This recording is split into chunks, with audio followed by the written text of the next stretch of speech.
Usually, when we talk about human perception, there's this underlying assumption of objective recording. Right. We tend to view the human mind like a camera lens. You open your eyes, you let the light in, and your brain just kind of captures the factual reality of the world unfolding around you. Yeah, you operate under the belief that you're just this passive documentarian of your own life. Exactly.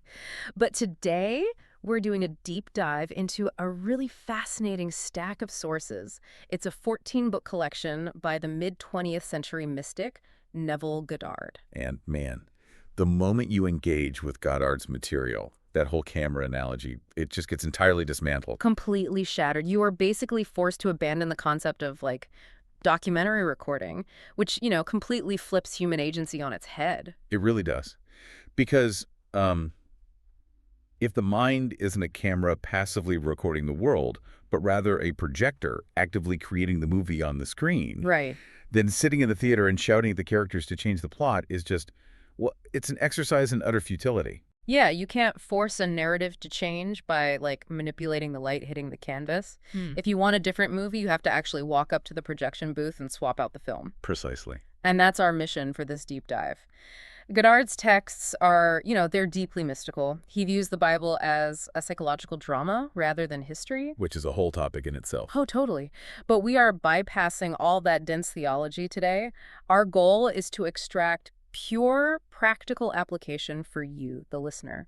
We want to give you highly actionable steps to apply these concepts to your daily goals. Yes, specifically focusing on two major techniques: conscious assumption and the revision technique. Right. So let's set the foundation first, the why behind all this. Well, you have to understand Goddard's core premise, which is that consciousness, meaning our internal awareness of being, the I am, is the only actual reality. Okay. The physical world is just a mirror, basically out-picturing our internal state.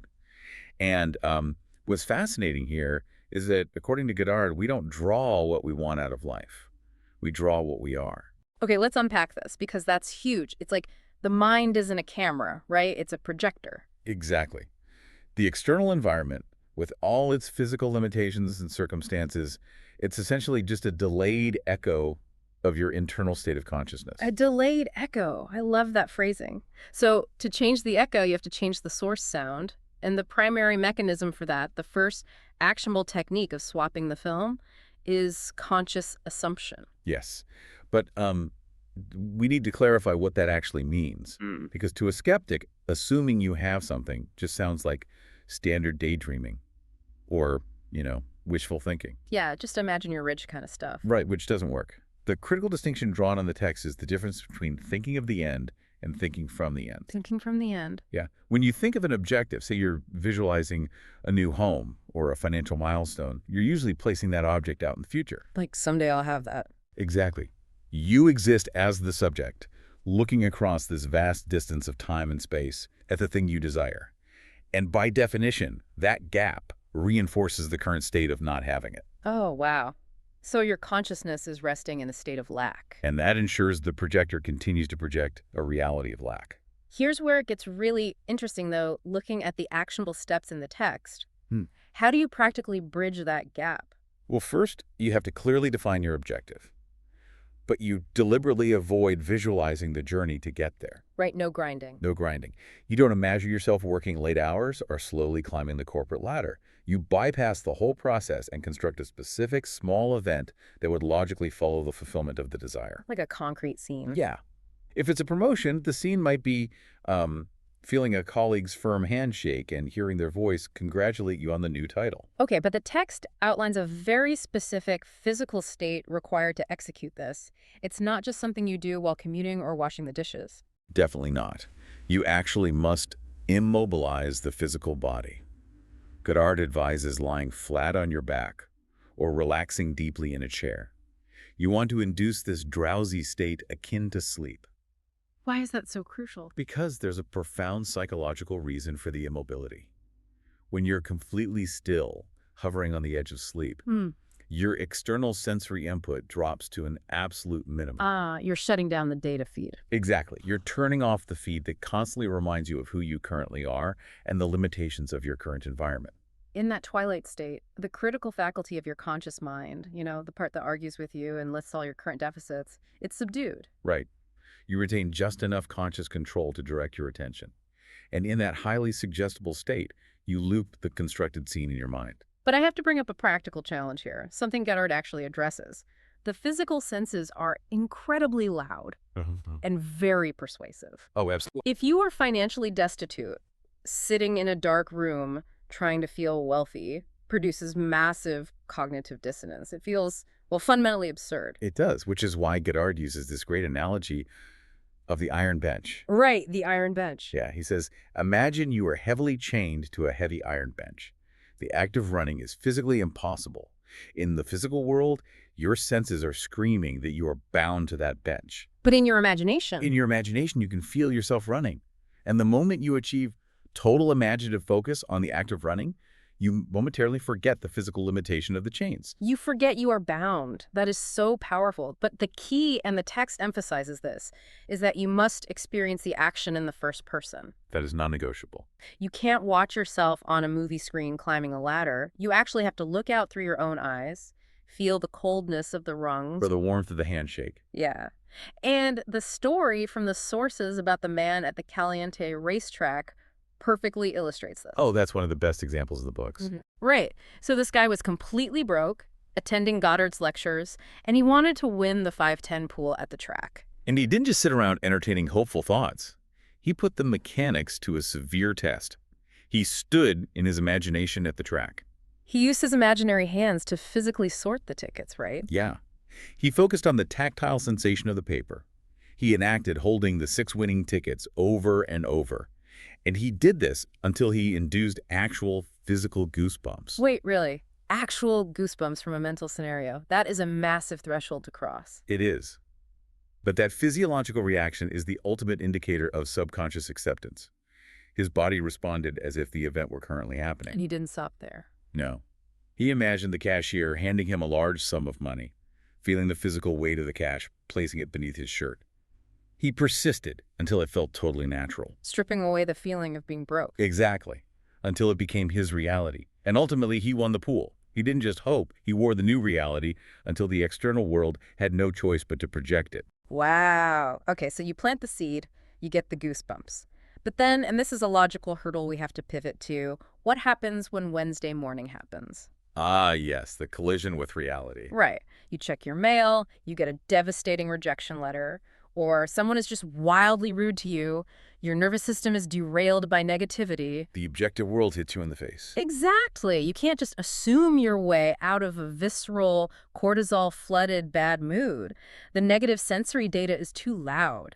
So how do you recover without just faking positivity? This causal link leads directly to Goddard's second, highly actionable daily tool, the revision technique. The revision technique. Yes, because when the objective world is that loud, it dominates your attention. It drags your consciousness right back into a reactionary state. So you need maintenance. Daily maintenance. If conscious assumption is how you dictate the future, revision is how you curate the present. Goddard calls it wielding the pruning shears. The daily act of forgiving and forgetting. The actionable step here is to review your day every night before you fall asleep. Right. You review it in reverse order, and when you hit a scene that didn't go the way you wanted, like that rejection letter, you stop. You don't ruminate on it. No, absolutely not. You mentally rewrite it to conform to your ideal. So what does this all mean? Is this just a psychological coping mechanism to, lower your heart rate before bed? No, he's claiming something much larger. Yeah. According to Goddard, this is a literal tool for altering reality. He explicitly states, revision results in repeal. Repeal. Like legally striking it from the record. Exactly. By replaying the scene as it should have happened over and over until it feels natural, you are actually altering your future timeline. Okay, we need to unpack the mechanics of that. How does changing a private memory of an event that has already objectively happened logically alter the physical future? It requires understanding the concept of the eternal now. Time isn't a linear progression of events moving cleanly from past to future. Right. All states of consciousness exist simultaneously. Man and his past are one continuous living structure. The past isn't a dead entity left behind, it's active. It's vibrating inside your current structure. Yes. And your current physical reality is constantly being projected from the totality of that internal structure. So if you have a terrible experience today, And you just let it sleep in your mind. It hardens into a structural pillar, and that pillar will continue to project similar negative circumstances tomorrow. Wow. Which is why the pruning shears are non-negotiable. Exactly.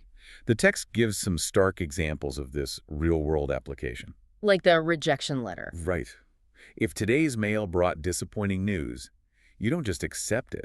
You mentally rewrite the letter with the news you wanted, and in your imagination you read it over and over until it produces a genuine thrill. And the blind date story from the sources, that one really pushes the boundaries. Oh, the blind date example is a masterclass in ignoring physical evidence. Right, so a woman meets this perfect man, she knows instantly he's the one. But then she has to move away for her career, and they lose all contact. Zero contact information. The mutual friend moves away too. The physical facts indicate an absolute dead end. Most people would just despair and try to move on. But instead of despairing, she revised her day. She ignored the barrier of physical separation entirely. Every day, she imagined she was already married to him.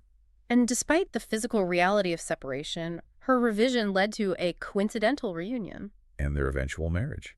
The act of revision completely bypassed the logical hurdles of time and space. But it gets even crazier, because Goddard believed this could even heal deep historical wounds, like decades-old physical pain. Yes, the story of the person with the weak back. 39 years. This person suffered from a weak back for 39 years due to a childhood fall from a swing. Decades of tangible, objective medical evidence and pain. And what did they do? They used revision to mentally go back almost 40 years. They went back to that specific childhood memory. And they radically revised the outcome. Right. They imagined swinging high, and instead of falling, they imagined holding on, jumping off securely, and running away completely unhurt. They looped that safe, revised childhood memory, and the physical pain of 4 decades just vanished. If we connect this to the bigger picture. Yes, if we connect this to the bigger picture, we see why this works in Goddard's framework. Yeah. By changing the past in the imagination, you alter the present and the future. Because the whole structure is connected. It redefines what a memory even is. It's not a dusty archive. It's an active blueprint. It is the blueprint constantly shaping your present moment.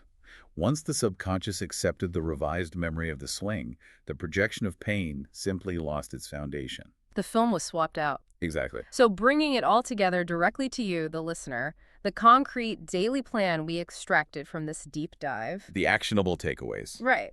When setting a goal, don't just wish for it from a distance. Immobilize yourself, close your eyes, construct that small scene of the wish fulfilled, and experience it in the first person. Conscious assumption. Do it until it feels natural. And at the end of every day, take those pruning shears to your memories.